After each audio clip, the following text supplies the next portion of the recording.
అది విద్యుత్ వినియోగంలో కావచ్చు, కరెంట్ లో కావచ్చు, రోడ్ ట్రాన్స్పోర్ట్ కావచ్చు, డ్రింకింగ్ వాటర్, అట్లా ఏ సెక్టర్ తీసుకున్నా కూడా Telangana has become a model.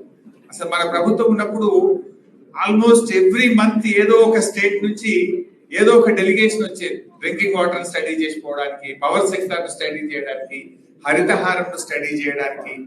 యూకేలో మేము నిన్నటి నుంచి తిరుగుతా ఉంటే జస్ట్ అకాడమిక్ గా తెలుసుకుంటున్నాం. ఒక చెట్టుకు కొట్టాలంటే ఎంత కష్టం, ఇక్కడ చెట్లను ఎంత జాగ్రత్తగా చూస్తారు, ఎన్విరాన్మెంట్ ఎంత బాగా ప్రొటెక్ట్ చేస్తారు, ఎన్విరాన్మెంట్ హౌ ఇంపార్టెంట్ హియర్ అనేది నాకు చెప్తా ఉంటారు మన మిత్రులందరూ కూడా.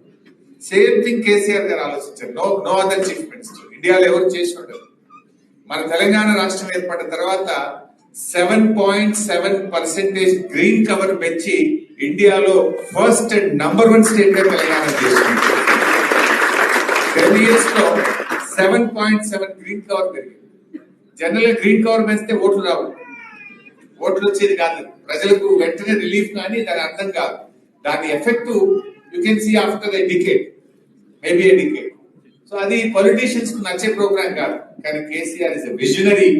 నేను కాదు, నా రాష్ట్రం ముఖ్యం, నా ప్రజలు ముఖ్యం అనుకున్నాడు కనుక 10 ఏళ్లలో 7.7 గ్రీన్ కవర్ పెంచారు.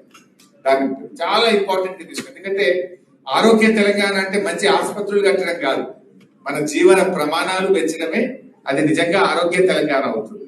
సో నీ quality of air, quality of water, నీ road network, all these things are very important. అట్లా మన రాష్ట్రాన్ని అద్భుతంగా అభివృద్ధి చేసుకొని పోయినాం.